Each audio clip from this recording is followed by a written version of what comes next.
Good evening, everyone. I'd like to call the East Greenbush Central School District Board of Education meeting for August 26th, 2025 to order.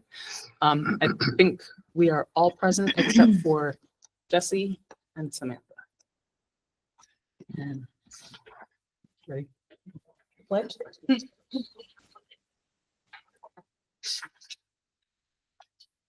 Allegiance to the flag of the United States of America and to the republic which stands one nation under God, indivisible, with liberty and justice for all.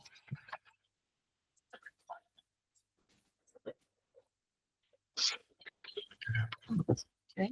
First up is our first public hearing. Do I have a motion to go into the public hearing? Robert King.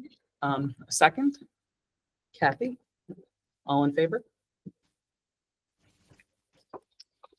So our first public hearing tonight is regarding the updates that were made to our contractual agreements with the Town of East Greenbush Police and the Rensselaer County Police for our SRO agreements. Some of the substantive changes to the contract were really just directly related to compliance with New York State regulation. Legal counsel had reviewed both agreements, and there was language that had come from SED that needed to be included regarding the roles, the responsibilities of an SRO in public schools in New York State, data reporting requirements that if any of our SROs had access to our student management systems, just look up directory information, and just updates to the insurance requirements for the relationship between the municipality and the school district. Beyond that, it was just a term extension of the agreement, and there were no other substantive changes to the agreements beyond that. It has been a very positive working relationship between both agencies for our school districts, and we look forward to continuing that, as it is a very positive presence for not just police presence within the schools, but community presence, as they are a resource not just to our students, but to our staff and to our community members as well. And we fully anticipate that that relationship will continue in a very positive way. Morgan, did I miss anything? Nope, the cost of the SRO agreements are in line with our 25-26 budget. Great. So we would now move into, if there's anyone here that wants to make any public comment on the agreements, that we could hear those public comments before we would go to the board for their comments and considerations of resolution for adoption.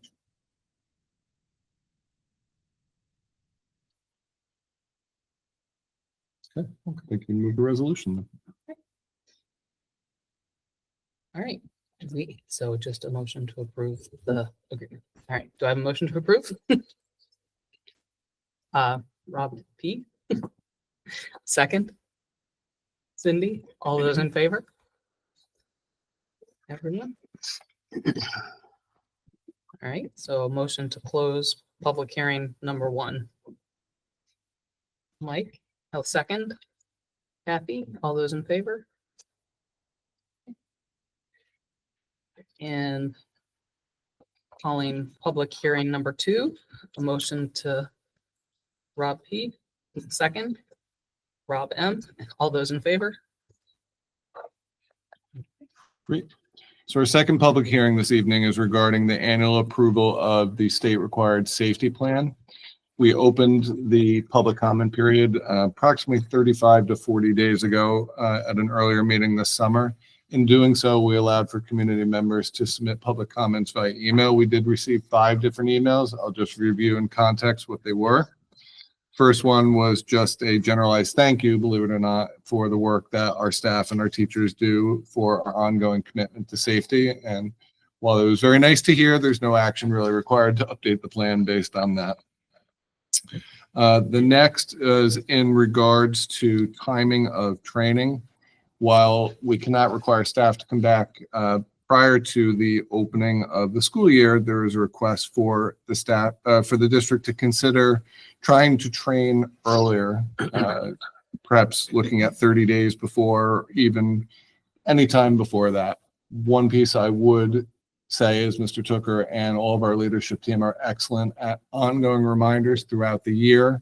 While the formalized updates and trainings, yes, they do happen at our professional development days right before the school year starts.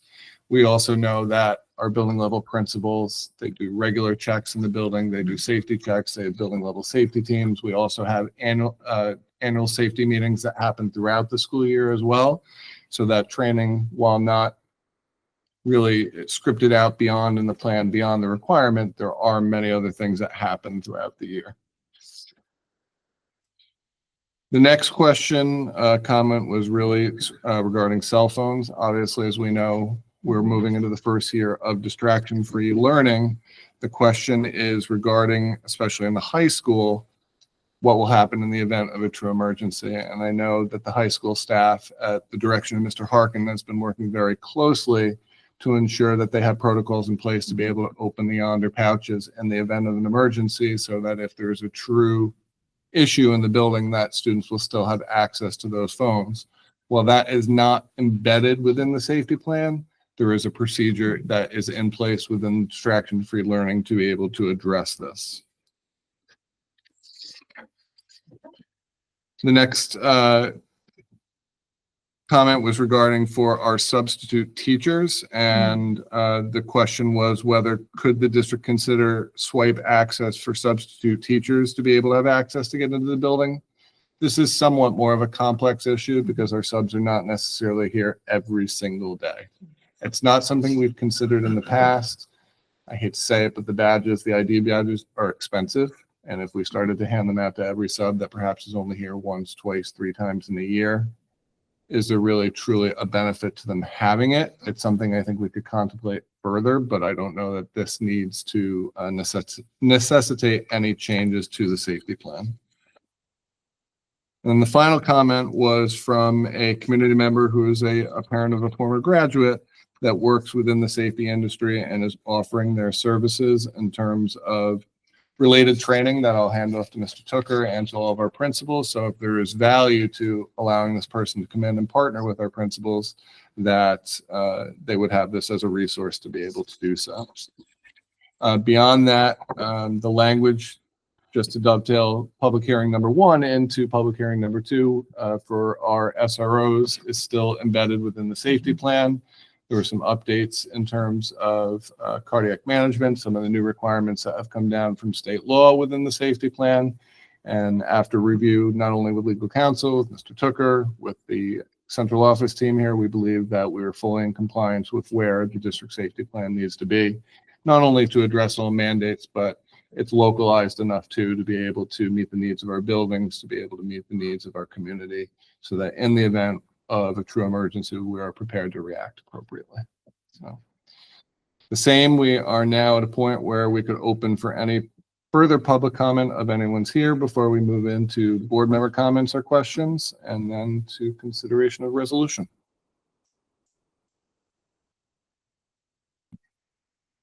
Public comments or? Well, I don't, any public comments? Board, I'm looking at Jeff. any board comments?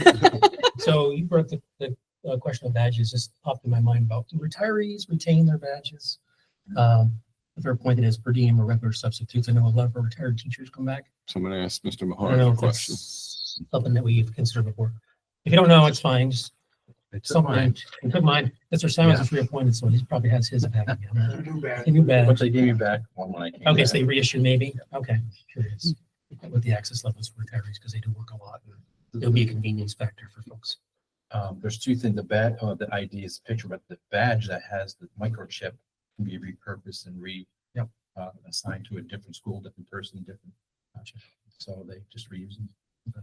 And the other comment was just that, the SRO program here has been a long-standing part of the community here, and I appreciate the community support through the budget process and the town and also the county for their ongoing support to provide officers for this very so important part of our school safety protocols, but also for the education of our students and building those relationships with the law enforcement folks. So glad to see it continue.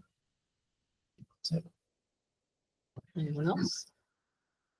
I just wanted to ask just a clarifying question. So I know the date for the training completion in here is September 12th, but in your comments, it sounds like it is done in the professional development days prior to the start of school. So Mr. Tooker does, and Mr. Tooker, correct me if I'm misspeaking. There is a high-level presentation that is given to all staff, and then there's subsequent training that he also goes throughout the buildings in the first 2 weeks of school Okay. to make sure that we're in full compliance. So if you want to speak to that more specifically, that'd be great. Yes. So what we have is all staff will have a presentation tomorrow. Yep. For East Greenbush Central School specific information, like our reunification policies and things like that, that are East Greenbush specific. Marty has sent out an email to everybody for everything else. We have until I think the 5th to do that. We're given time from Lisa's office and PD to do all that. Perfect. So people have already started because I guess Okay, Marty great. get emails about some of Yeah, the we were things able have to to start wait, early, so it was a good thing. And which is they, good I've got a lot of good feedback already because because we can get it done. And you have time in your Great. classroom, which is great, which Mhm. as a teacher, we appreciate. The substitutes are sitting through online on a Google Meet, a longer training because they go in all 7 buildings. In Right. theory, they could be assigned any of the buildings. And they're also doing the online stuff Okay, as perfect. well. So it's a lot. It really is a lot, but we'd rather be safe Right. with all of that, stuff like that. But we're going to run everybody down. I think we have a deadline of the 5th. That's when we can start tracking down people who did not do that Great. and get them done in there, because the district-wide plan is being approved tonight. And then the principals all have the building level plans in their possession, but they're still rectifying them and they're still uploading them and looking them over because we still have new staff members coming in. People Right. will be building to building. Right. So they're working on those now. They have a due date for September 15th for Okay. those. And then I got to get them to Jen so you can put them on the website and on the NICET portal. And then we'll be in compliance again by the 1st. But there's been a lot of changes in the Right. last 2 years from state up that we've had to keep up with. But I think we'll be good. That sounds for great. this year. Thank you. So Okay, why do the badges for substitutes, what do the badges have to do with safety with substitutes? Variety of different things. So within the buildings where there are swipe access, right now, you don't necessarily need a key if you have swipe access to get inside the building. In doing that, we can actually track where someone's come in, what time they came in. We will be able to cross-check that with a camera if there's an emergency. Similarly, at the same time, if there's a true emergency and we hit lockdown, all of those are disabled. It limits access to the point, but it also grants access in the same vein. Can I add to that? Just in case there's a void, when a sub comes in, they get a badge from the main office and it has all that programmed into itself. They go out on the playground to students. They're not out there as, early without what the other Right. teachers Oh, have. so So Okay. the idea would make it easier. But for it's them? not specifically assigned to them. It's, Correct. it's, Oh, a- it's so it generic. doesn't have Curtis Coates badge on it. It's substitute number Substitute 3, number 3. and they're able to get in and out of the building. Okay. So that has to be cross-checked on any given day to who is it assigned to. Does each teacher have to go through a cardiac arrest training as well? we've looked at that memo, which was long. Dr. Goth looked at it. I looked at it. So right now, I believe, and correct me if I'm wrong, contractually, the only people that need CPR, AD are our coaching staff and our Appendix D advisors. Okay. Yeah, that was more, I'm sorry, that was off the, it was more No, of no, a that's okay. curiosity question. what people are getting tomorrow is an overview of, hey, if we are alerted that somebody is in sudden cardiac arrest in relation to the law that was passed on the 24th or signed in by the governor on the 24th, these are the steps to take, which is basically somebody make sure to grab the AED, somebody call 911, and then get somebody that knows CPR or AED. And it's very simple for the people that are not certified. And the people that are not certified, it'll be crowd management, just get people away, things like that. But this was passed about the 24th of July, and we got to be in compliance as of Monday. Correct. So this was a very quick 5.5 week turnaround Yep. to get a procedure. And Quest R3 was very, very helpful in getting that plan. They had a template that we used. Yeah, it's a lot of stuff now. It's not what it was 20 years ago when I started doing this. It's got to have more stuff, which is fine. But we just want to make sure we're compliant with the due dates and whatnot. So it's uploaded and we're all set. We all good? Thank you, sir. Appreciate it. Thank you. Okay, so we need a motion to approve. Kathy, second. Mike, all those in favor? All right, so we need a motion to close the second public hearing. Rob M. Second. Kathy, all those in favor?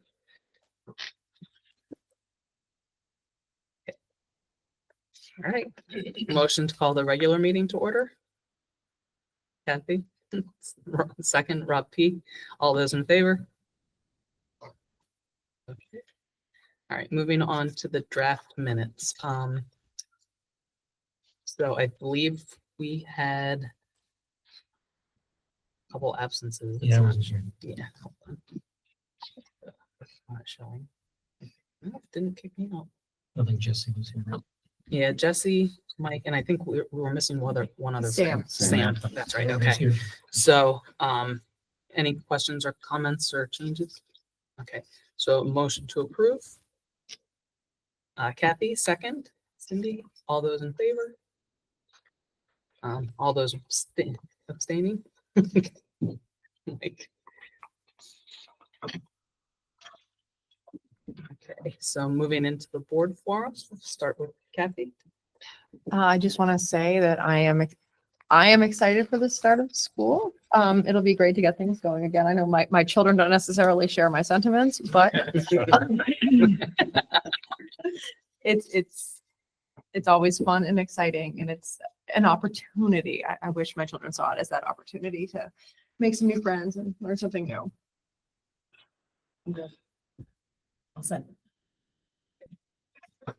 I'm also very excited for the start of school.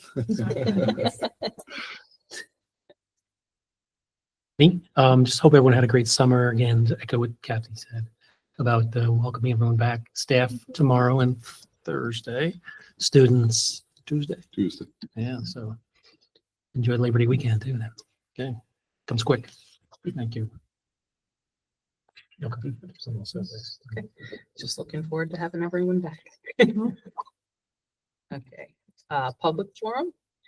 Residents, students, employees, and business representatives of the East Greenbush Central School District may address the board on matters concerning programs and/or operations of the district, other than matters involving personnel. Members of the board do not directly respond to citizen concerns during the public forum. If a response is appropriate, either the president or superintendent will contact the individual in the near future. Those persons wishing to address the board will be recognized by the chair of the meeting and should state for the record their name and address or affiliation with the district or business. While the board does not wish to infringe upon free speech protections, it must be stressed that the visitors forum is not deemed to be an open forum. The board president will conduct the forum for the orderly and efficient operation of board business. In addition, any remarks which may be considered defamatory or stigmatizing are prohibited and will be declared out of order. All comment shall be limited to 5 minutes. We have anyone? No one today? Okay, moving on to reports and presentations. Capital project progress presentation for phase 1B bids. So I'd like to invite our partners from Labella and Turner Construction that are here tonight up for our presentation. So one of the commitments that we would like to make to the board and to the community, given that the scope and size of our capital improvement project is as significant as it is, to provide regular updates at every second board meeting of the month for the board and the public so that you know exactly what's being completed, what does the budget look like, what does the process look like, and try to do that throughout the entire duration of the project so that we can keep everyone as well informed as possible, talk about any changes that have to happen, talk about the good work that's happening, how far ahead we are, and all the positives that will come with the work that is going to happen. So with that, I'm going to turn it over, no pressure.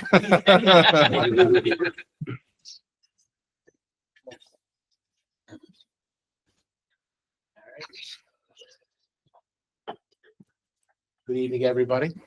Can you hear me? Okay, so just to start everybody off on a phase 1A construction update, and that work is going on at Columbia High School. The tennis courts and the basketball courts were turned over for beneficial use on August 15th, which was definitely ahead of schedule. The shot put in the discus areas were completed on August 8th. The Columbia roof, the abatement was completed on August 15th. The membrane itself on all the roof areas was completed on August 22nd. The only thing remaining there is going to be the flashing and the metal edge around the entire building, and the mechanical equipment has been replaced and is now functioning as of August 12th. Ongoing work as part of 1A is going to be tennis and basketball court, the punch list. Obviously, the grass has got to grow. There is some punch list items there that the contractor needs to take care of. No issues there. As far as the Columbia roof, you're going to see a lot of work going on now with flashing, detail work. This is all the slow work, but they'll be there throughout the month of September. Won't be any impact to the kids or anybody coming back to school, which is nice. And then the metal coping work is in process right now. Any questions before I move off of phase 1A? James, what is that? Go back. What is that? Bar picture to the right, is that the mechanicals that were replaced? Yes. So those are the exhaust fans for the fume hoods and the science wing on level 2. Thanks. I'm going to turn it over to Michelle. This is Michelle Zhang. She's our project engineer. Hello.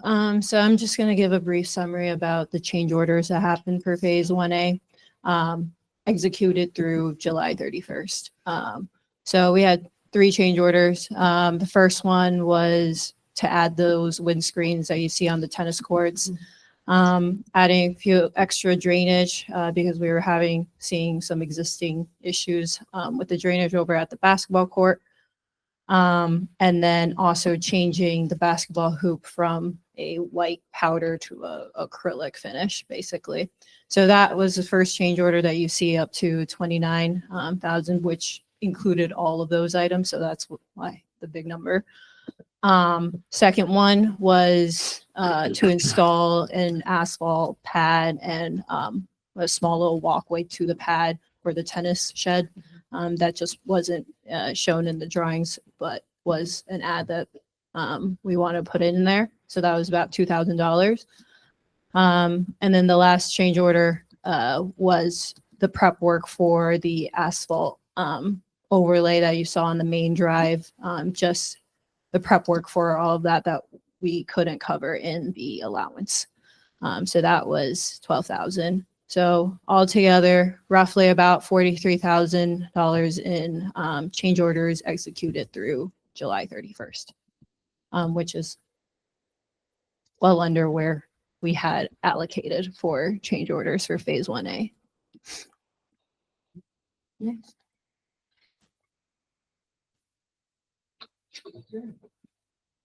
So last week, we had phase 1B bid results. They were favorable.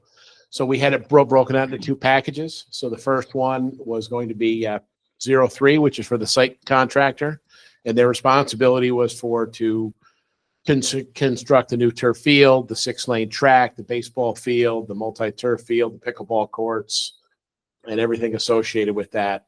The apparent low bidder was Shaker Flats Landscaping, and their base bid was $5,747,900, which is good for us.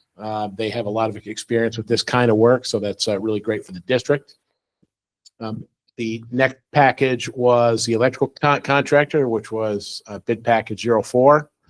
The original low bidder was Empire Electric. They were at $954,700. They did withdraw their bid. I think we're going to talk about that later. So they had to withdraw their bid with a mathematical error. So the next bidder was CKM Electrical at $1,075,000. And we de-scoped both of these contractors, and they have everything in their bids to construct the project. The next one is part of the site contract. We had some alternates put out there. So some different things around phase 1B. The first one being adding a second multi-sport court, which is your pickleball, basketball, have that right next to an original one. So that one got accepted for an additional $84,390. The next alternate was 2A, which is a timber guide rail, and that was supposed to go along the new access road. But the other option was for a box beam guide rail, more maintenance friendly, safety friendly. So the district chose that one, and that is for $43,490. Alternate 3 is ball stop netting along the multi-purpose grass play field. This way, the kids playing at the baseball field don't hit an errant fly ball into a lacrosse game or vice versa. So it kind of helps with the safety factor there. So the district accepted that alternate for $34,000. And then the last 3 were alternate 4A, 4B, and 4C, and that's all the different types of turf systems for the field. The district was able, because everything came well under budget, which is great. They were able to take the Cadillac one, which is the field turf, the Vertex Prime synthetic system, which is a match to the high school, for an additional $510,000. Any questions on the alternates? Okay. I'm going to turn it back over to Michelle for the budget summary. So budget summary from phase 1A, those were the contracts that we had talked about in prior board meetings. But for phase 1B, we had a pre-ref construction value of $8.95 million. Our bid for site contractor came in with the accepted alternates, 6.4, roughly 6.4. Our electric contractor was about 1.075 million. And then also we had allocated a little bit of money for those district purchased equipment that would get installed by the electrical contractor in this case. So this would be for the scoreboards. So we allocated $100,000 for that. And then with every single phase, we hold a contingency hold for those change orders, that we had talked about in prior, but this time for phase 1B of $160,000. So altogether there, it's roughly about $7.75 million, which is about 1.2 below the pre-ref value. So good results with bidding and such. Yeah, and then lastly, that little box at the bottom is just kind of give you a picture of where we're at overall with the budget. Construction budget wise, 95 million plus the extra such to get to for incidentals to get to 116. But construction wise, that's our projected cost of 14 million. And then with 81 million remaining for the phase 2, 3, 4, and 5.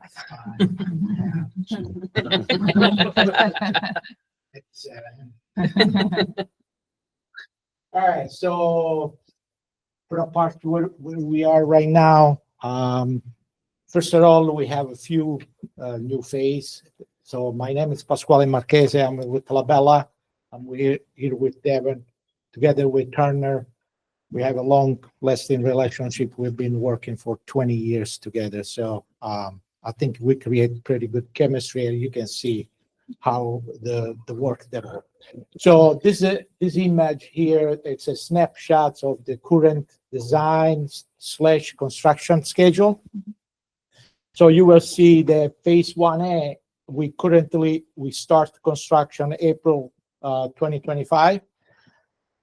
Tentative end of construction was supposed to be October 30, 2026. But currently we are, like Mr. Coates and James mentioned early, we are ahead of the schedule. We may be able to turn over by October this year. So we are 1 year ahead of the schedule.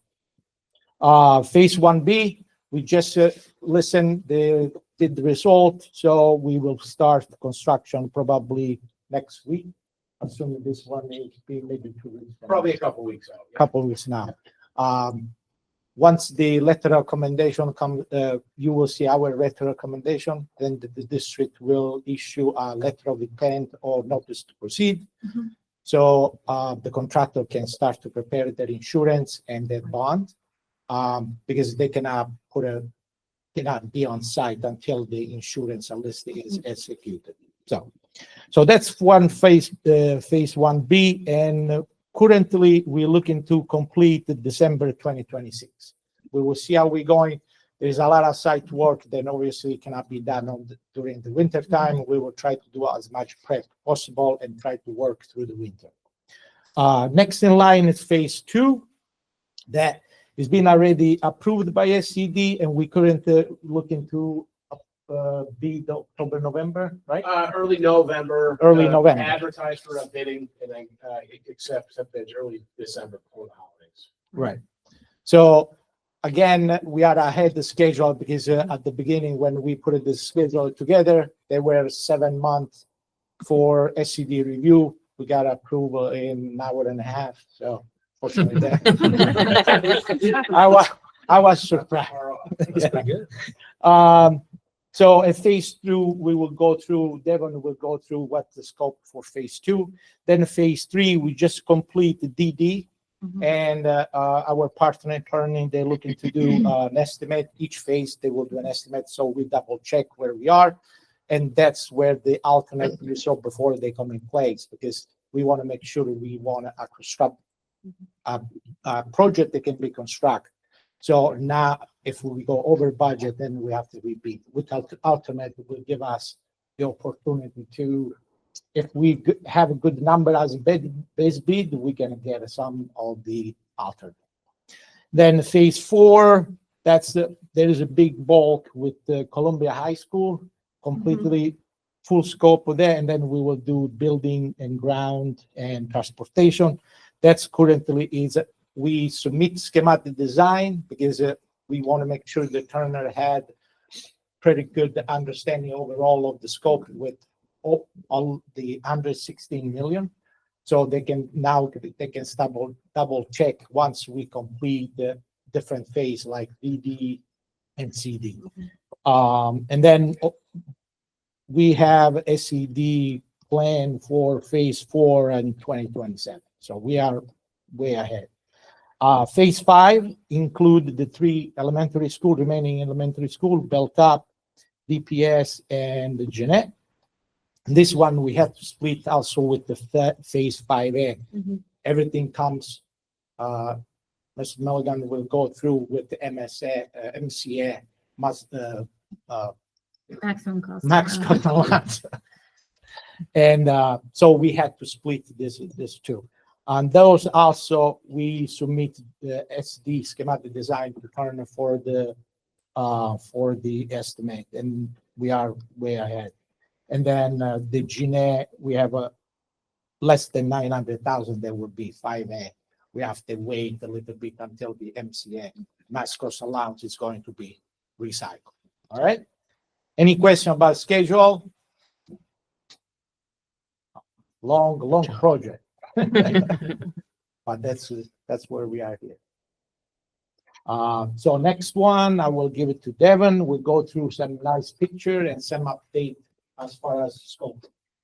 Hi, I'm Devon Telberg, project architect from Labella. What we see up here, we wanted to highlight a couple of our designs from phase 2, the Red Mill Library and the Goff Middle School Library on the right. Just wanted to share that we've completed all our drawings and we are getting them ready to go out to bid later this fall. So on the left, just wanted to present a little bit of Red Mill, how everything's going to be renovated. We're basically renovating it, taking out all the existing millwork and creating classroom areas and smaller group niche areas and flexible spaces. A lot of the head librarians have reduced their book counts, and we've accommodated for enough stacks for their existing book counts, plus a certain amount of percentage extra for future growth and acquisitions. We are relocating circulation desks in the middle of the space so that there is direct visibility into each corner of the rooms. So for Red Mill, that is pushing it opposite of the main entrance door. We're widening the main entrance doors to be double doors, new carpet, new ceilings, new furniture. We're reusing the existing circulation desk at Red Mill and adding on to it for a second desktop area. And then at Goff, we are moving the circulation desk into the middle of the kind of half circle inside at the upper level behind the ramp. And that creates better visibility into the workroom in the back corners. We're opening up the speech language pathologist office to become like a quiet testing area.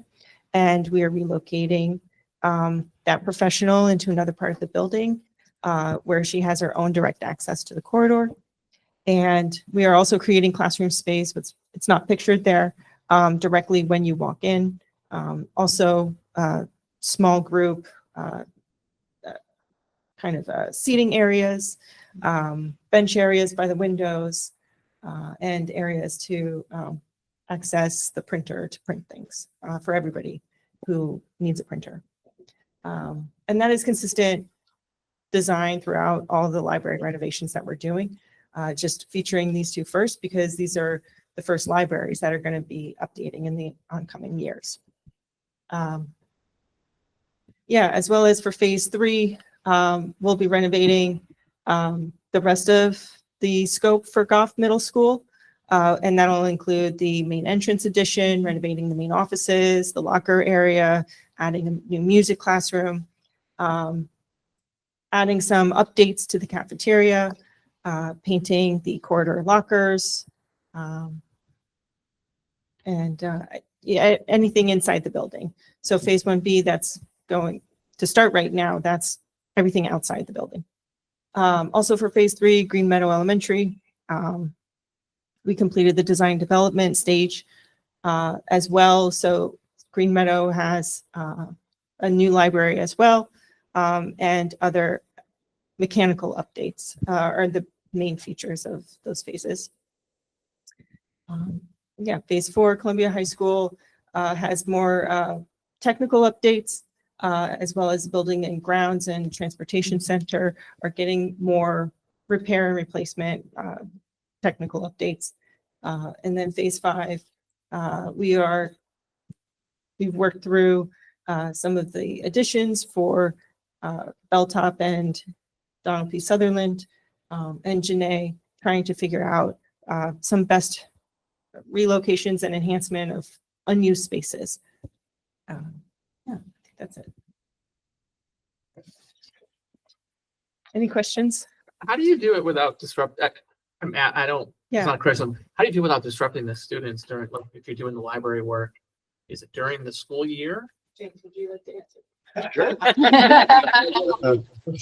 Or is that over the summer? A lot of planning. So we want to try, it can't happen everywhere, but we want to try and meet with all the print principals at each particular school and try and see what we can do during the school year. And the reason being is 8 weeks is not a lot of time to get work done. And I'd love to say that everybody's super productive at night when no one's around, but that's not the case. So it's any way that we can work and not be disruptive to the school. That's what we want to try and do that. But that's just not a quick plan. That's a lot of planning and proposing things. Hey, can we do this? Could we do that? And getting the feedback. Yes, you could do this, but no, you can't do that. So then we go back and rework our plans. So when we go out to bid, we'll have those plans set. Or is So there a the- chance so- there's night work on these things? Yes. Yeah, there will be night work. Okay. Definitely. Interesting. Okay. Thank you. You're welcome. So then the last piece is the overall budget report. So this is just a snippet. The full detailed budget report of the project is appended separately from the presentation in board docs. This is an overview of all of the budget, the phases and the budget level at each phase, at each building.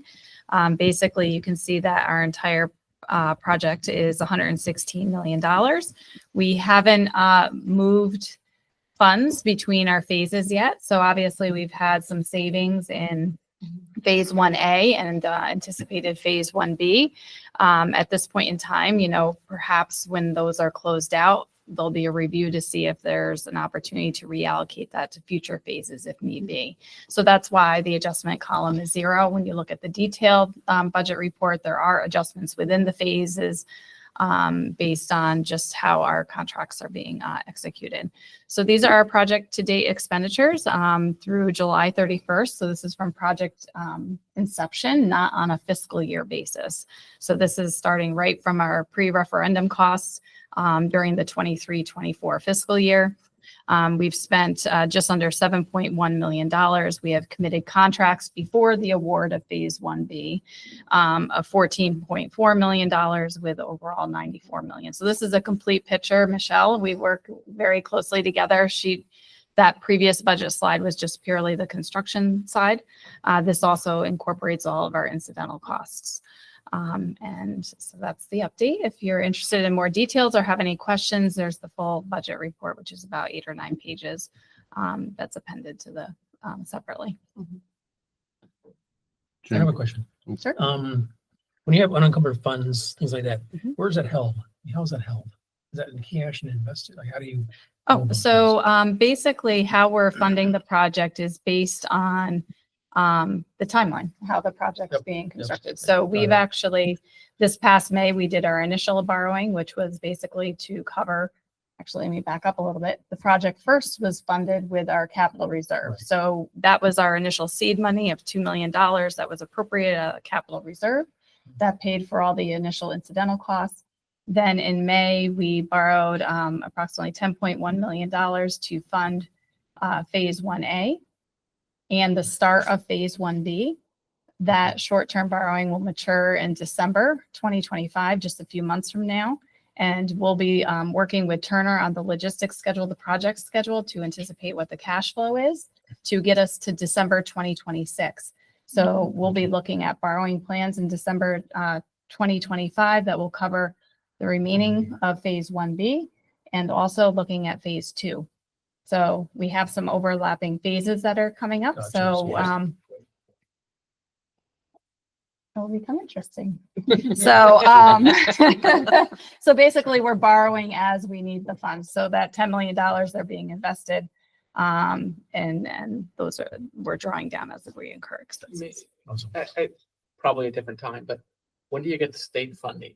Is it a reimburse? It's a reimbursement then? Yeah, good question. So at the end of each phase, when everything is basically closed out, we'll file a final cost report, and then that will start generating aid.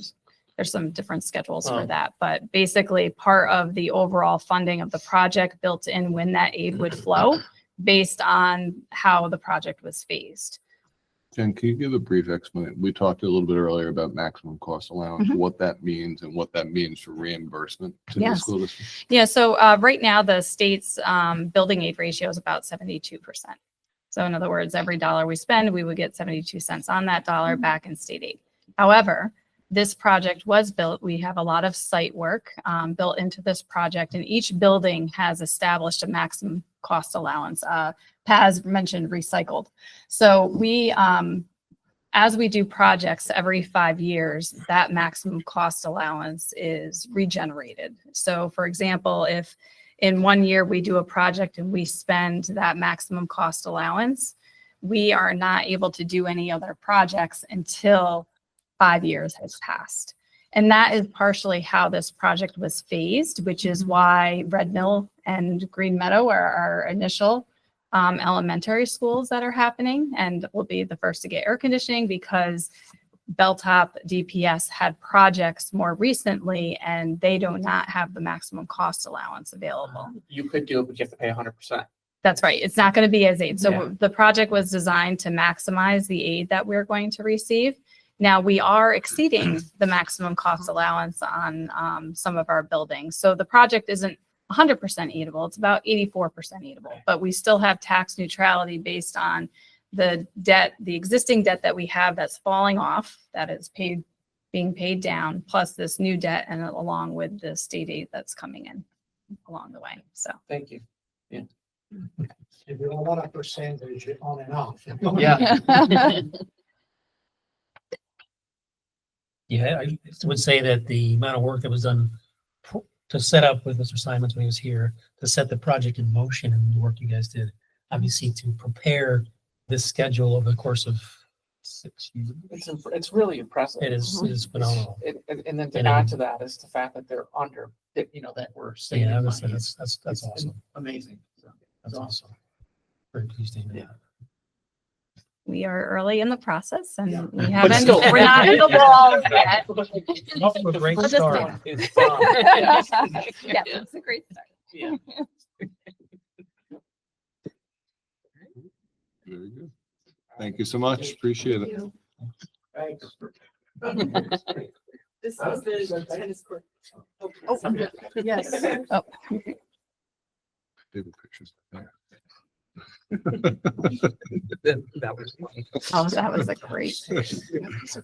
I would just want to remind folks too, and whoever's listening in the community, that the district does have a dedicated web page for the capital project that is full of tons of information, history, videos, and I recommend folks go to that if they want to have more information about the project and its phases and how things are completing. All right.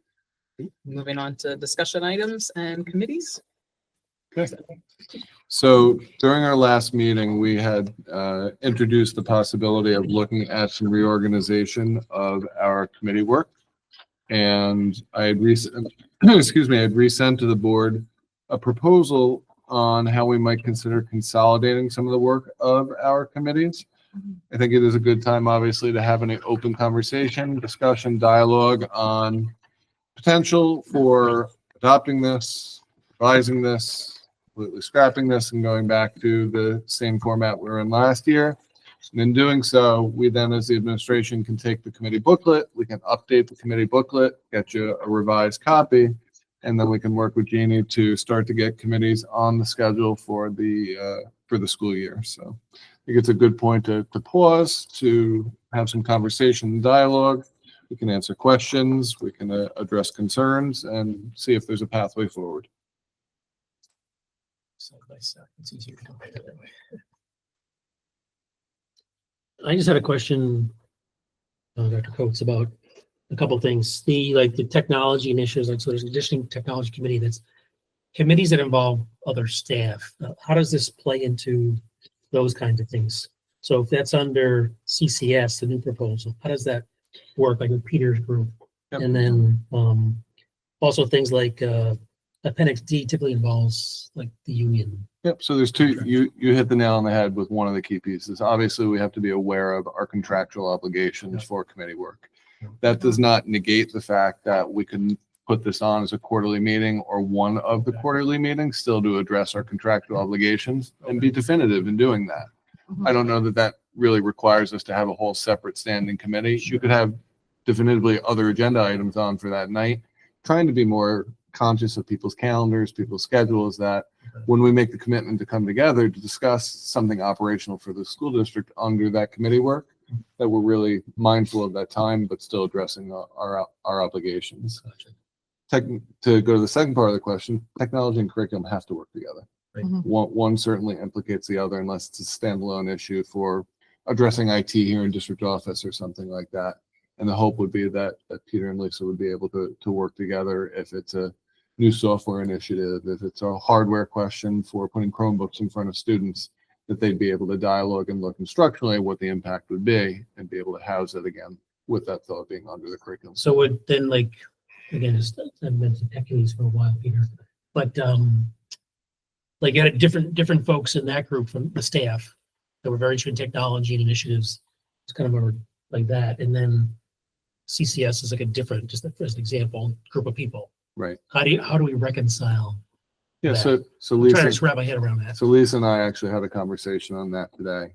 CCS, as you said, is a finite scope and defined set of work. Yeah. Again, they have to be standing agenda items. It doesn't mean that on any given agenda, there may not They may be, not be the same people there. you or could things like rotate that, different people, you in could and out. rotate different people through. Gotcha. Yep. Okay, that makes sense to me.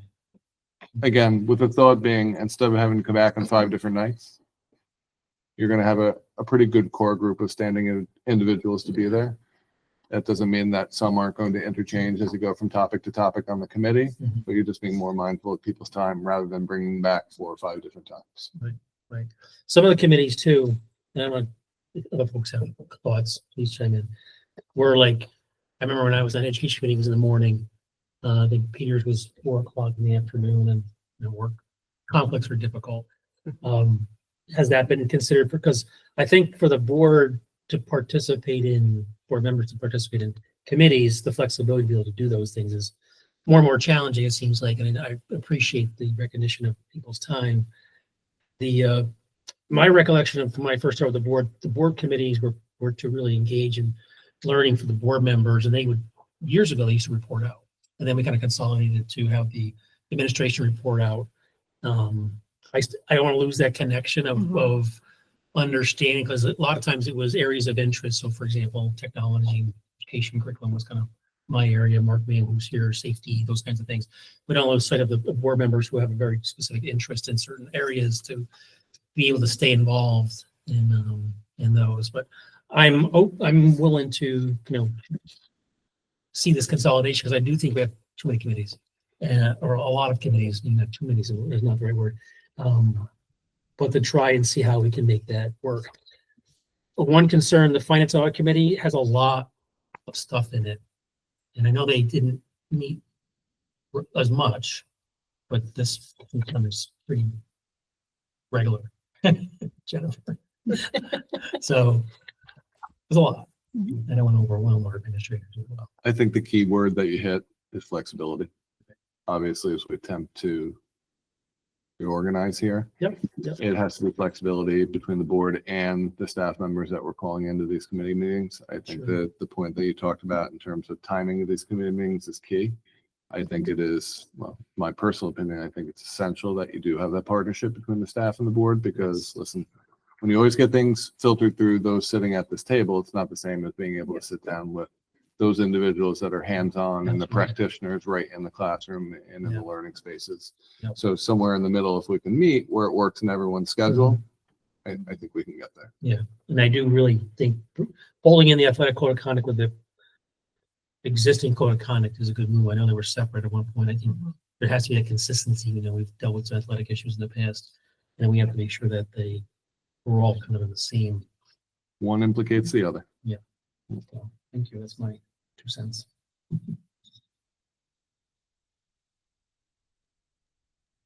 I really have no idea. I'll be completely honest. Right? It's hard So- for the government, yeah. Yeah, Yep. on With this committee, experience. so as you said, it's fluid, and just to start and see where we go. I think the important concept to remember is this is an opportunity for connection between the board and the practitioners in the district. This is an opportunity for you to have firsthand knowledge of what does our Chromebook initiative look like? What are we hearing from our students when it comes to the code of conduct, especially at the secondary level?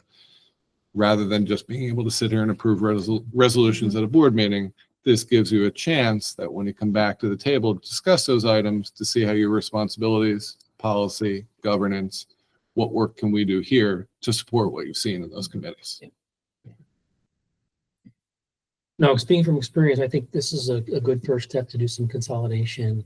And I think, to be open to the changes would be good. And if people want to see them broken out in the future because there's overwhelming, then I think the board members who participate could say, I think this should be moved out to a different.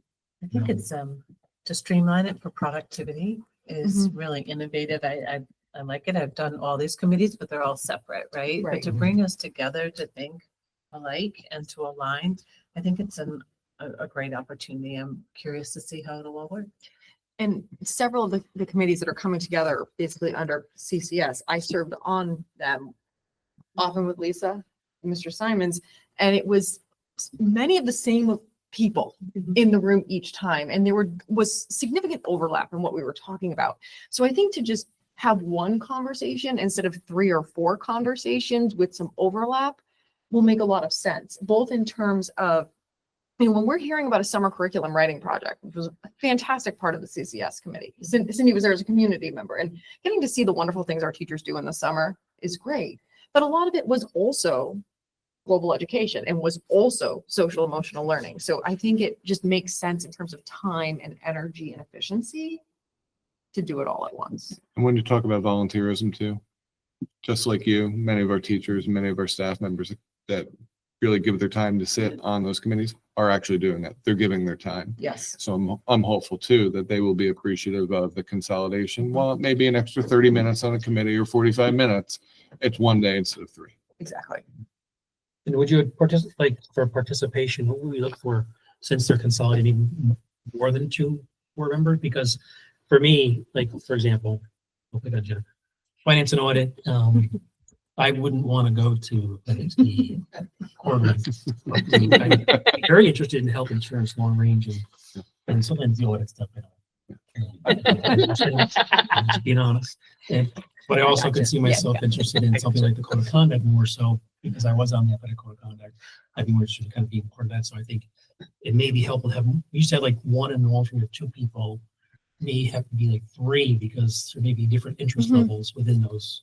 Well, and the other thing that's going to come up is not everyone's going to be able to make every meeting.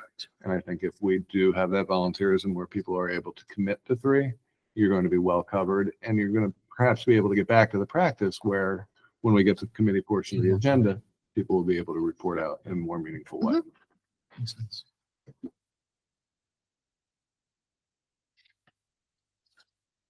So with no further comments or other thoughts or suggestions, what I will do is I'll schedule time to meet with Jeannie and with the leadership team. We will update the committee handbook to reflect some of what we talked about tonight. We'll get that out to the board, and then we'll start to work on a schedule that is practical to start to get the committee meetings on the calendar so that people based on interest can start to sign up, and we can get our committee meeting started for the year, and we'll be able to work together as a team to make that happen. One final thought, Kim and I discussed this just briefly. There's a lot of liaison opportunities for board members and just for future discussions as you plan out your agendas to have that as part of your discussions. For board members, I don't know if you see there's liaisons to, like department, there's liaisons to local officials in the town that help work with the superintendent on transportation, just to kind of help support and show support for different departments with the superintendent and, participating with administration. So liaisons opportunities as well. And will those still be on the updated? Yes, Okay. we'll make sure that as we update the handbook that it's reflected there. Okay. Thank you. Moving along to regular business. Approval of programs for resident children with disabilities. Any comments or questions? I have a comment. So, sorry for speaking so much. Monday, so Charles talked about this item possibly for consent agenda. Would board members, again, be open to doing that to order consent in the future? Yes, I would, yes. Okay, so that was just tangential to the topic. Yeah. Okay. I'll make a motion. Okay. Mike in second, Rob P. All those in favor? All right, the second reading and adoption of policy number 8113, extreme heat condition days.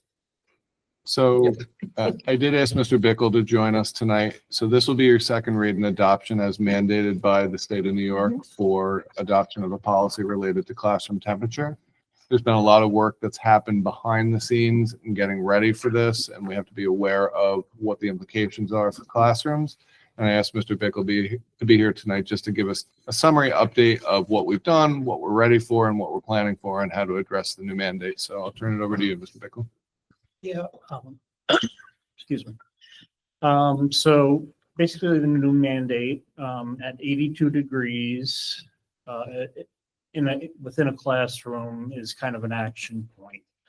So if a classroom reaches 82 degrees, that's where certain things are put into place, such as turning off the lights, closing the blinds, opening the doors, turning on a fan. Anything you can do to try to get that temperature to start going the opposite direction. Obviously, with air conditioning coming to our schools, it's gonna help us a lot with this, but we've got a ways to go before we get there. The true action point, though, unfortunately, is 88 degrees, and unfortunately, our classrooms can get there. We have a lot of window units that we've put in over the years. A lot of those window units were put in for a student with special needs or a letter of request, and most of them ended up staying in the classrooms. So with that said, we do have some coverage around the district in the different buildings to be able to accommodate. Should we need to maybe join a couple classrooms together for the rest of an afternoon and just watch a movie or something like that. But the way we'll monitor it is with our train management system. We had the building management system. We have thermostats in every single room, and we're able to control the temperature within every room for heating. Soon we'll be able to control it for air conditioning, but at this point, we can watch the set point, which is typically around 72 degrees when we're heating. There's a complete floor plan of each building that comes up on that program. And as the rooms turn red, you know you're over that set point. So obviously, when you get into the end of May, beginning of June, and then September into early October, most of those are red. So what we'll be doing is we'll be using the head custodians as a first sign of sight to overlook that, because they have access to that. And they can actually see what the thermostat is reading in that room. Now, the thermostat could be at any location in that room.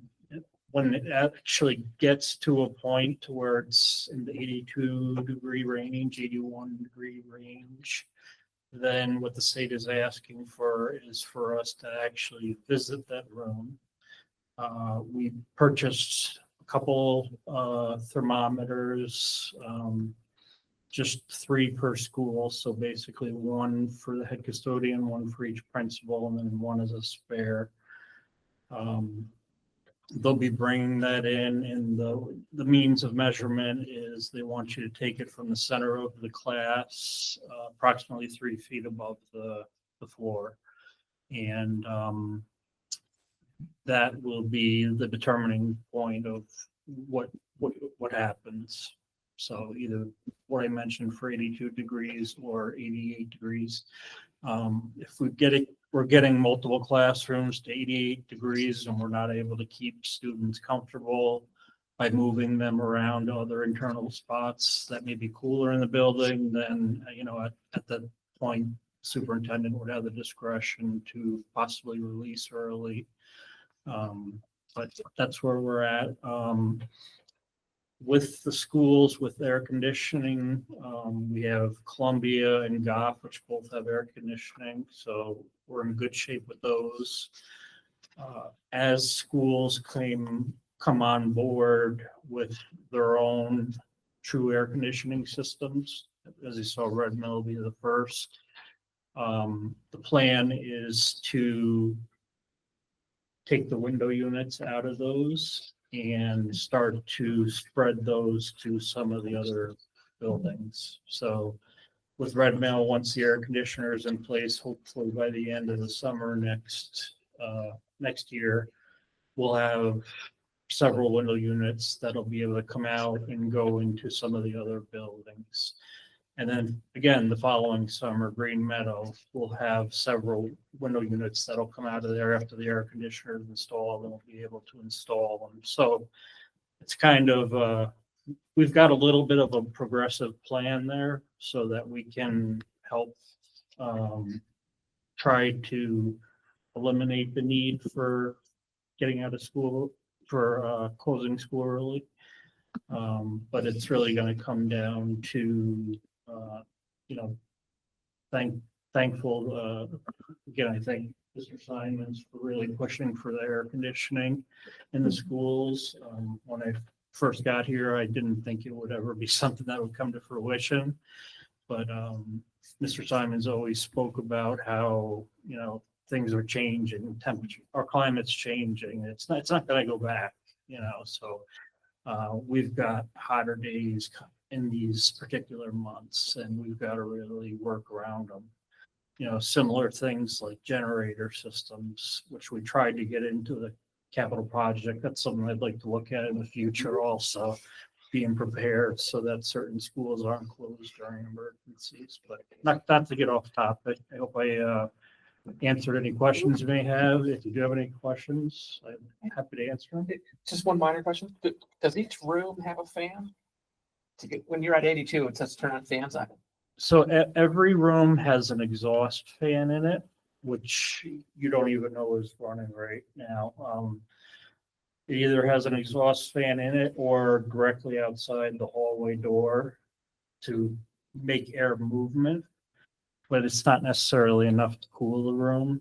So really, our only means of doing so is with, you know, a traditional box fan or something like that at this point. And the other measures they call for, which everybody's pretty similarly aware of, you know. And we could always go, I think they even mentioned going outside under the shade of a tree or something like that, but it really depends on how hot it is.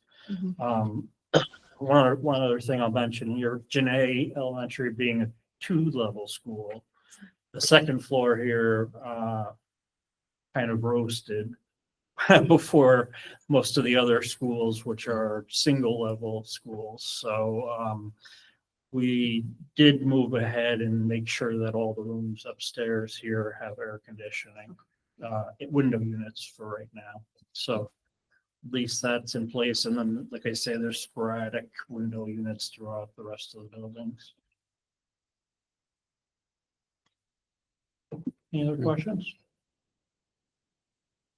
Thank you, Paul. All right, no problem. So again, this will be your second reading of this policy, and adoption tonight will put us in compliance for the new state mandate. The mandate calls that by September 1, each district has to have had a plan and a policy adopted, and this would allow us to be in compliance with doing so. Great. Thank you. Any comments or questions? Probably not. Okay, can I get a motion to approve? Rob F. Second, Rob M. And all those in favor?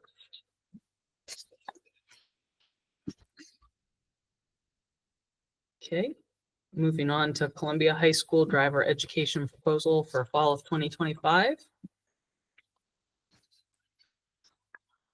Any comments or questions? I just had a question. So does the course run if we don't meet the minimum 28 student enrollment? There was a calculation. based Mr. on- Tucker, you want to talk? Speak to It'll be it. Yeah, but that'll never happen.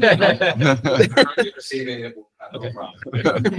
There's usually a waiting list. Yeah. You want to take a class?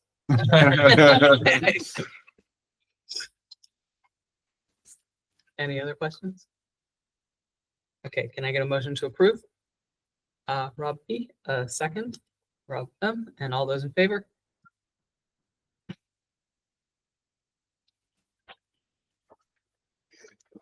So award of transition coordinator services. Any questions or comments? Okay. Do we need to do the resolution and anything? Is it just? Is it just the one? Just a Okay. motion to approve. Okay, so a motion to approve. Mike, second. Cindy, all those in favor? How long has she been doing that, Jen? Um, 5 years. prior to 2018, perhaps, Just so folks know, Okay. there's a lot of consistency there. Been a while. 2015. I think she said 10 years, Oh, 15 years. 15 yeah. years, good. Nice. That's a great job. Okay, moving on to shared transportation contract with April Park Central School District. Any comments or questions? Okay, motion to approve.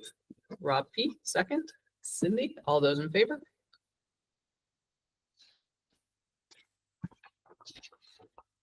Okay. Adoption of dual tax rate system for 2025-2026. Issuance of the tax warrant, authorization for correction of tax rolls, and settlement of tax certiorari cases. Any questions or comments? Thank you, Jen, for all that you've done. Yes. No, I don't think, I didn't recognize it before I became on the board, and I barely recognize it now, but the amount of work that goes in just to do what you had to do for these tax bills is incredible. And I just want to make sure that I know we all appreciate all the hard work you put into all this. Thank you. Quite impressive.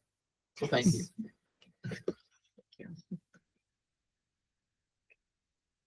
All right, a motion to approve. Kathy, second. Rob P, all those in favor? Okay.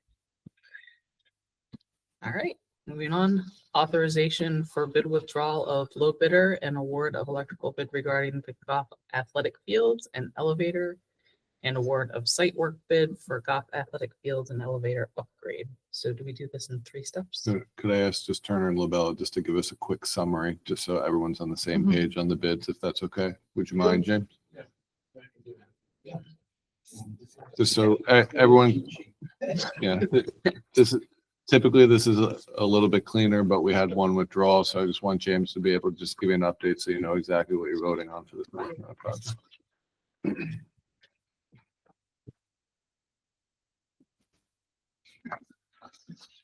So as I did mention earlier, as part of bid package 043 electrical contractor, our apparent low bidder was Empire Electric. They reached out within 3 days. They stated they made a mathematical error, which was a major mathematical error, which would put them in extreme hardship if they continued on with the contract, which also would have put a hardship on the district. So they asked to be relieved from their obligations to have the contract. We reached out to the district. We reached out to Labella. Yeah, and we reached out to Jeff Lewis is the attorney to the council.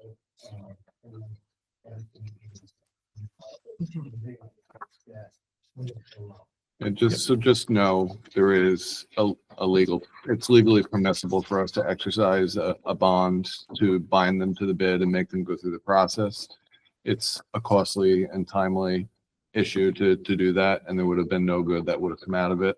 We wouldn't really have recouped anything, and it would have just delayed the work, which is why we authorized them to Yep. withdraw without. That's why we're going through this. I would just.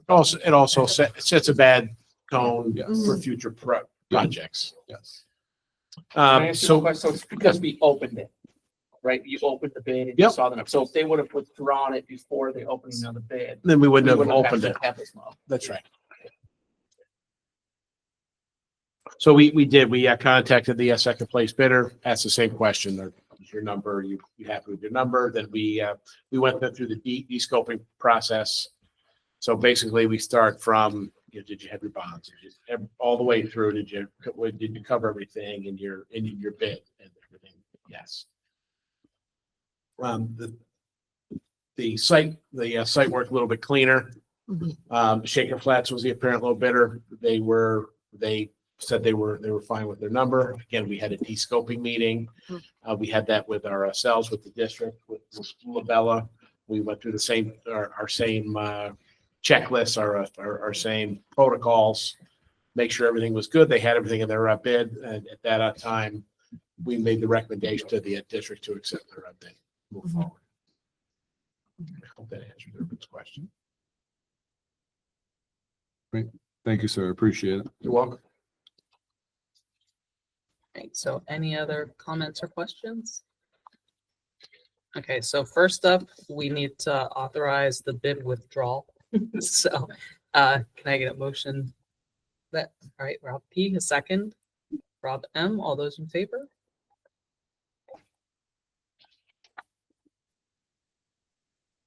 Okay, and then second up is a resolution for the electrical bid. Yeah, the award. Okay, so, motion to approve. Cindy, a second. Mike, all those in favor? Okay, and then finally, a motion to award for the site work, right? Okay, so motion to approve. Kathy, second. Rob M, all those in favor?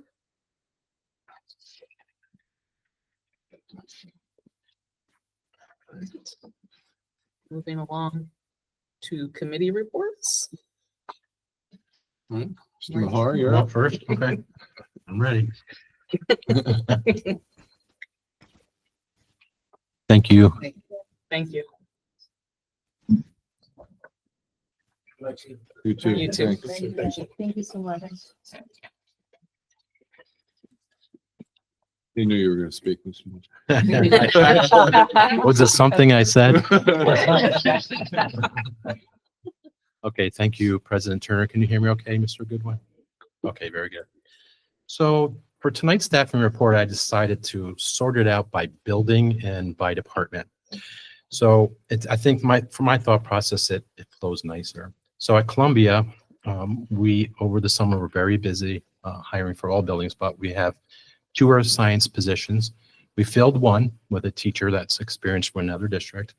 And the other one we posted 2 times and we had no success. So we've asked Mr. Sacconi to come back out of retirement and substitute. He agreed to do that for 30 days. So we'll be actively searching for another candidate as quickly as we can. We also have a substitute to fill in for a leave of absence for a biology science position at the high school. School counselor we hired on August 13th to replace Ashley Rickson. We just, under the wire, hired a math CTAP teacher, and her name is Linda Solder. She's on tonight's agenda. Also, a business teacher who was on tonight's agenda, and a teaching assistant. And that's for the Columbia High School. For Goff, we're lucky to get a science biology teacher to replace for grade 8 on tonight's agenda. We have Brandon Smith for music, grade 6, a school counselor leave of absence, and 2 teaching assistants and 3 monitors. For Belltop and DPS, they share the same speech teacher, Christy Dunn. And we are still in the process of interviewing and hiring for a music teacher, but we were able to get Maggie Glennie to come back, who was a retired teacher from those 2 buildings, and she was excited to come back. So we're in a good place with that. We also have a teaching assistant that we recently posted for DPS due to a voluntary transfer. One of the TAs wanted to transfer to the high school, which we honored. At Green Meadow, we have 3 teaching assistants that we hired. Red Mill, we filled the grade 3 leave of absence with one of our very own teaching assistants, Kelly Kirk from Green Meadow. We also have a teaching assistant at Red Mill, which we hired. At Janae, a school psychologist for the Janae Shared CTAP program. And central office, we have hired just last week, Michelle Snyder for our insurance technician position. And our payroll, Tia Kelly, starts tomorrow, just in time to sign all the paychecks. And food service, we're struggling a little, but we have a backup plan. We did hire 1 helper last week. We're still waiting for the approval and paperwork and fingerprinting to put her on the next agenda. However, Colleen and I talked and we reached out to 2 of our retirees to come back, and we quickly sent them the mandatory online trainings. They did them in 1 day, and we have a backup plan they're going to fill in until we can hire. For transportation, we have offered a mechanic a position. He's accepted. We're waiting on approval from civil service. We still have 7 open bus driver positions. And if you'd like to drive a bus, we train you. We do have 7 positions to fill, but we have substitutes lined up. Bus aides, we're still looking for 2, and we have plenty of substitutes. Many of them will be approved tonight at this meeting. And that concludes my report. Thank you. Any questions? I just had one, when you have somebody that's filling in, and I don't know what made me think of this, but the music teacher that's filling in, is that only for 30 days or is that, could be long, like, She told me that she could stay till the end of November and that she has plans and vacation. okay, So we're actually scheduling next week, Friday, final interviews. We have 3 finalists. oh, wow, Music. okay. Okay, the earth science one. So for 30 days, what if we can't hire, so he'll stay on if we can't find somebody? So Tony- We'll ask him again. No, but seriously, we would look to the sub list. Oh, We're still actively combing and posting for this position. So it has been a challenge, it's been a struggle, but we do have several active substitutes that could fill in that capacity, at least for a temporary, if we don't. We did have one lead and we did a virtual interview. He was from Saranac Lake, but after deciding that he would have to relocate because it's too far to drive, he went all the way to the final interview stage and said no. So we thought we had him, but we were close.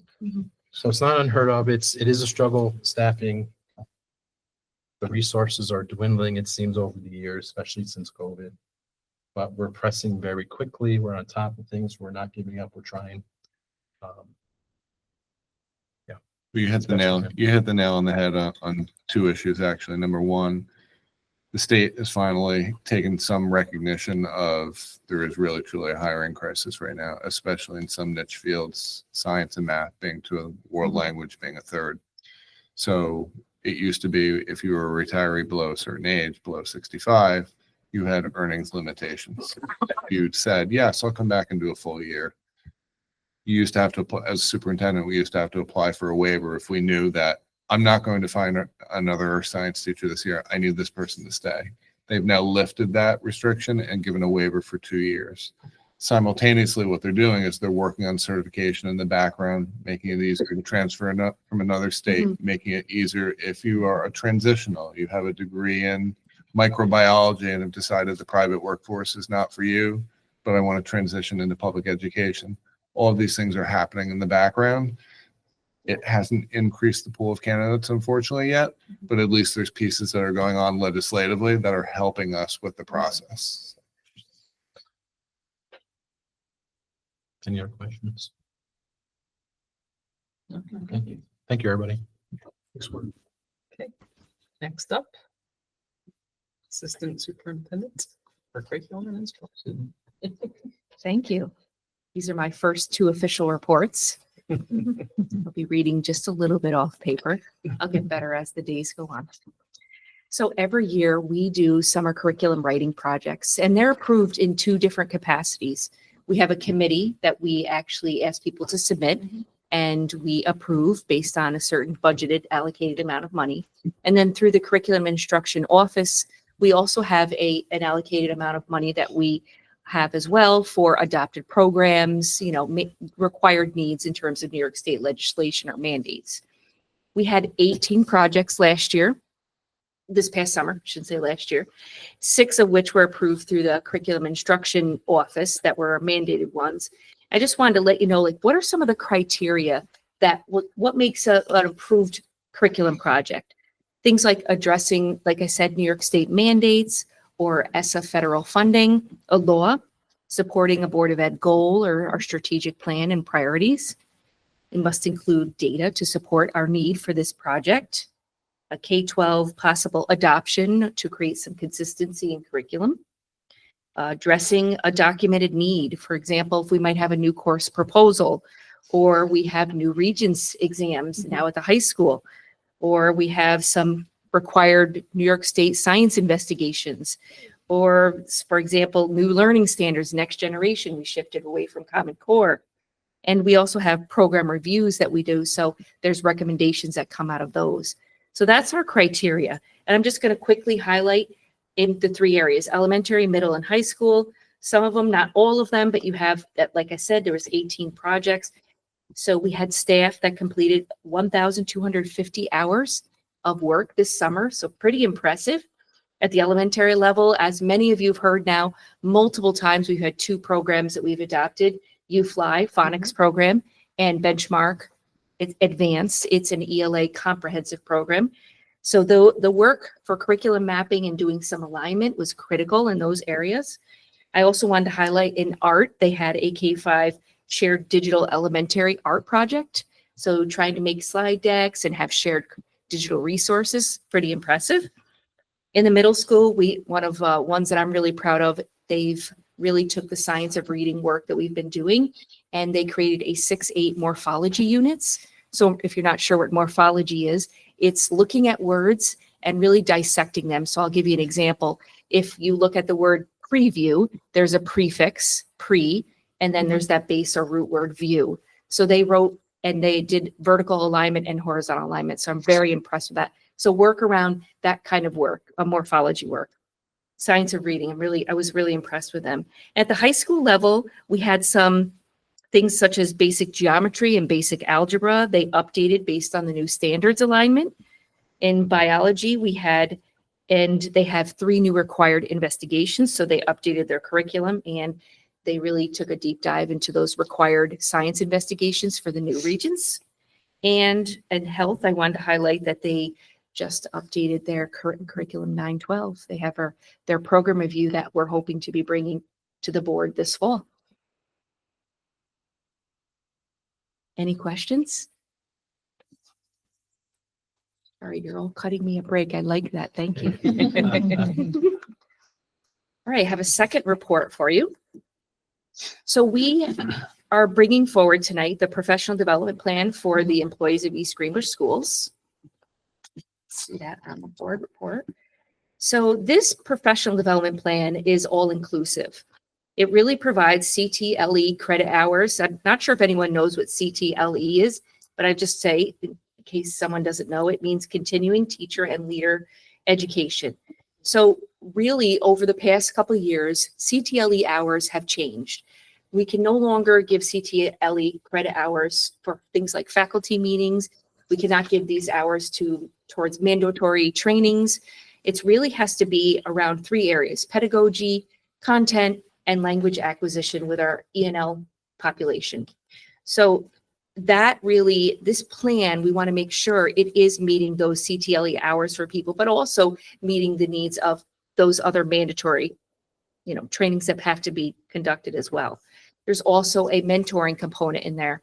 And we're excited about some reorganization with our mentoring program and our mentor coordinator that's going to be hired soon. So I'm excited about that. But I wanted to just highlight the 5 goals that we had for our PD plan.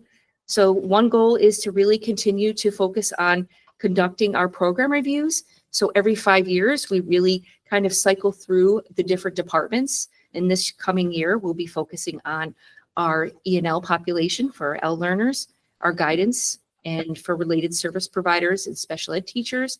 It's a very rigorous process. It's very a thoughtful and meaningful process. So I'm really excited about digging in my first year with program reviews. We have a second goal, which is around technology integration.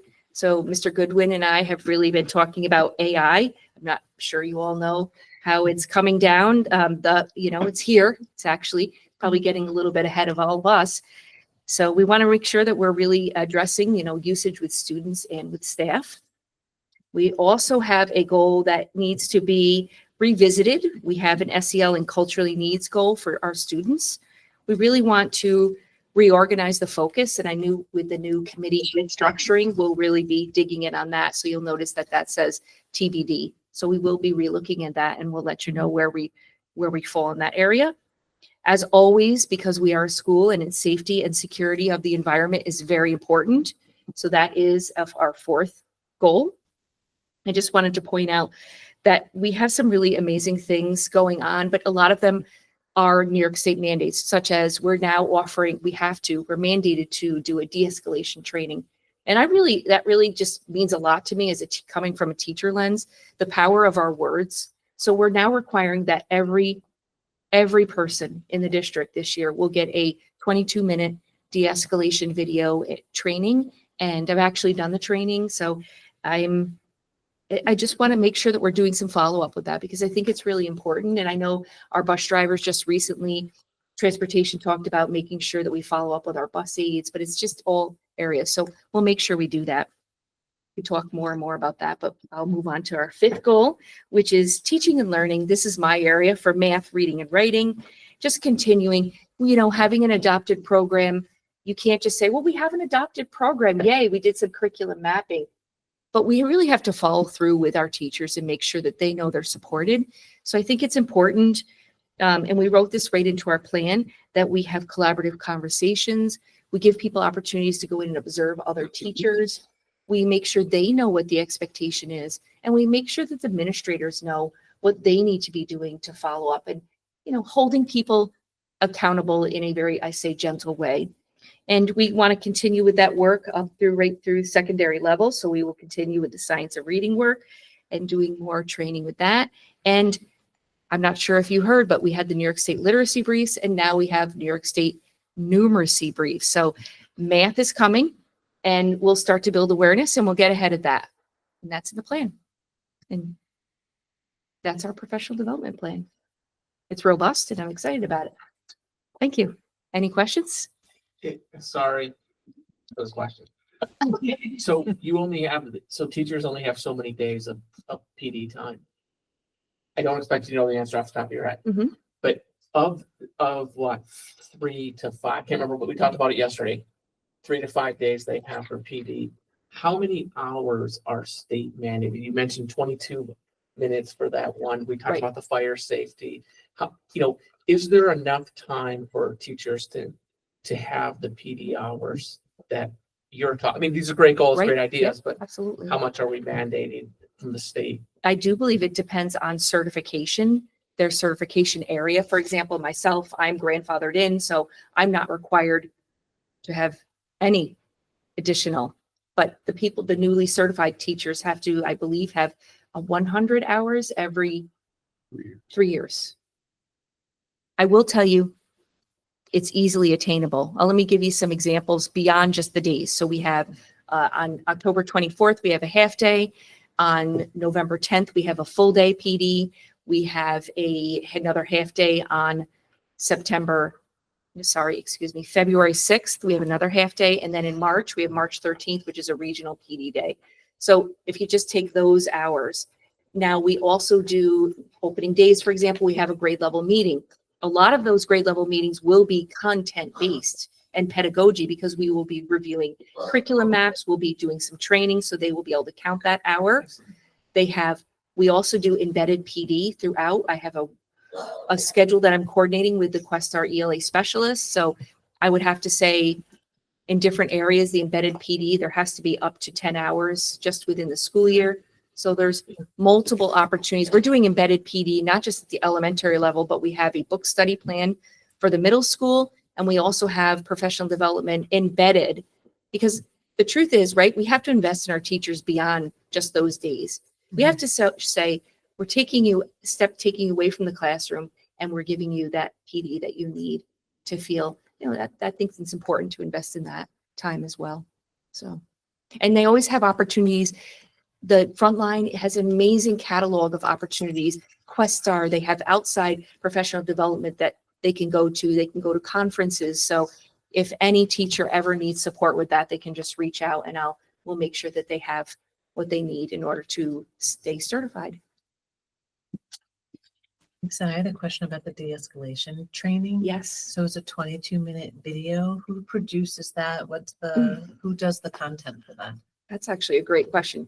You want to answer? Yeah. Well, I set it up, but Lisa took it and she can address it if you want. Yeah, so it's 22 minutes in total. It's actually a series of videos. So it's an intro and then it gives you a quick video and they're really short and sweet, 1 minute, 30 seconds. And then they give you a quick quiz. Then it's 3 minutes. Then it's a 1-question quiz. Were you listening? Were you paying attention? It's done through a Utica National. It's Vector Online Solution Online. And it's all digital and it's up and running. Teachers have already participated. Yeah, so it was so new that the Questar platform didn't have it yet. So we used the Spectre Solutions to set it up. We sent it out on Monday. Yeah. And we had so many staff on it that it took almost 24 hours for it to process and send out. So it was very popular. I finally got a lot of emails sent back saying we got the link and doing it. So I think I agree with you so much, Lisa, on that because that is one of the areas where children and adults can sometimes get into conflict, and this will help employees to understand the needs and how to manage and react towards certain types of children. So it was a good thing.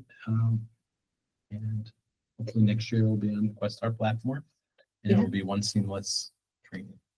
And we also have 2 trainers actually that are doing the TCI training, which stands for Therapeutic Crisis Intervention. They are doing a follow-up to the de-escalation training, just to Q&As and giving scenarios. Jeff Simons and I actually talked about with Audra DeBacco and Gianna Gregorio. They're amazing, yes, and they're doing a 1-hour follow-up. And for anyone that has questions, we also wanted to make sure that people had someone to reach out to in terms of cell phone bans. Like, what do I do when a student doesn't want to give up their cell phone? Giving strategies in those areas. So we're trying to address all those needs. So I'm pleased to see the goal around AI and technology. Question I have is for the board really is we have technology policies. We haven't really delved into, like, I don't want to get ahead of us. These are very powerful tools. Some of our policies are very restrictive in the use of technology. So how are we incorporating policy level support for these activities? I know that there's been differences of opinion when I was at Questar about, do you have an AI policy or not? Do you fold it into your technology policies? I want to be able to support these activities in a safe, secure way. I'm sure Peter does too. Are there going to be any recommendations around policy regarding artificial intelligence tools and those kinds of things? There are a number of districts who have formed their own policies and gone ahead and done that. But we currently don't have that, but I have AI turned off this year. So our approach is let's let the teachers understand it first and get used to using technology, understand AI in particular, and then have a discussion, come together, have a discussion about, at each level, what do we think is safe to use? Also taking in mind that there are a number of innovations that are happening all the time. This September, Google is really enhancing OpenLM and Gemini.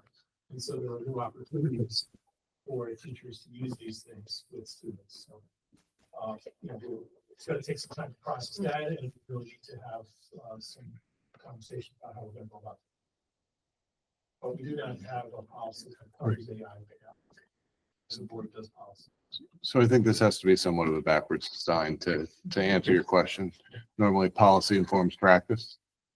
We need to make sure that our staff are at least proficient enough in what we're going to ask them to take on. And this is where practice really needs to inform the policy. Okay. Yeah. So if the policy we can at least do some investigative work about AI policies to guide, rather than wait too long. We get some samples from local districts, NISBA's policy service, right? I'm sure they have something. Again, I'm not big on making policies for the sake of policies, but if we're going to guide this as part of our instruction for technology, either we incorporate it into technology policies or we do something separate. So just food for thought. But thank you for all that. ChatGPT, I just Googled it. I can get you the policy.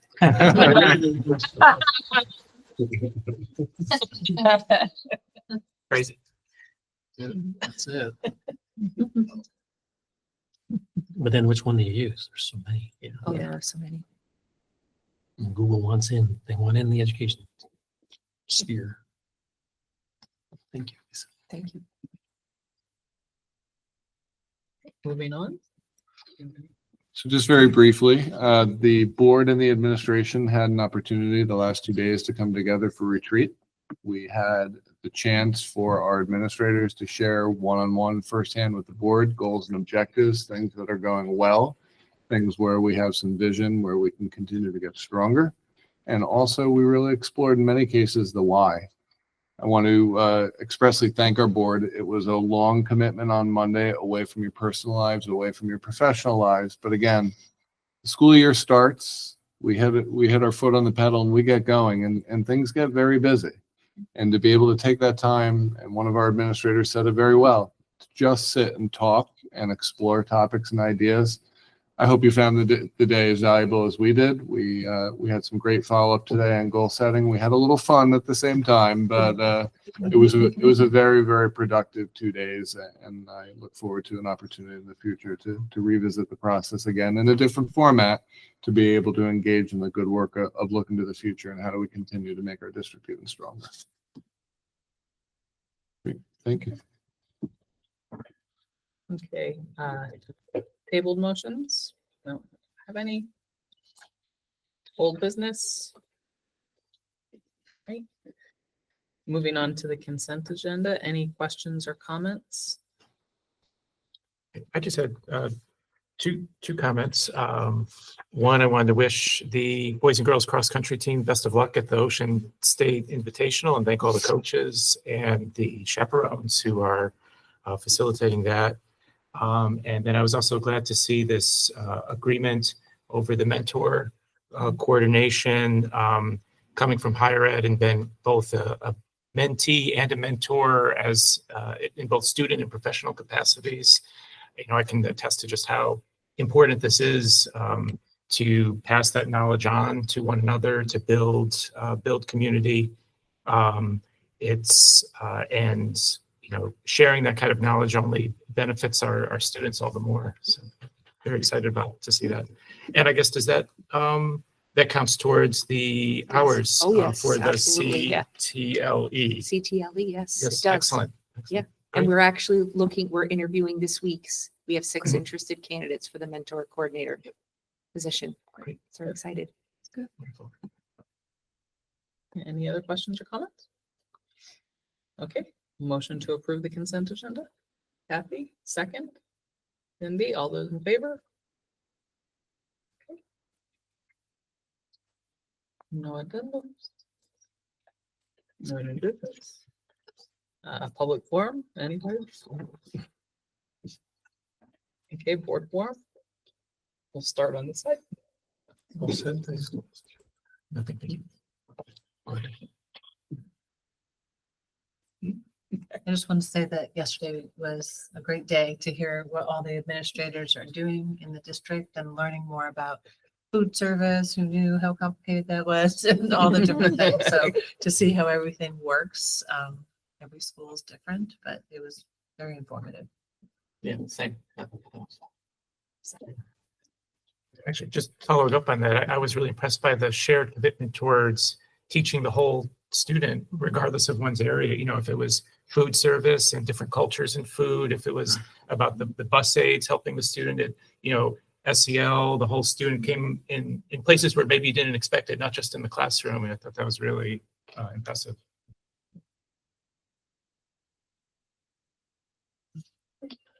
And executive session, we do need one, right? Okay.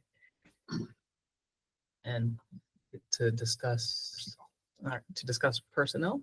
Okay, a motion to move into executive. Kathy, second. Rob P. All those in favor? Okay,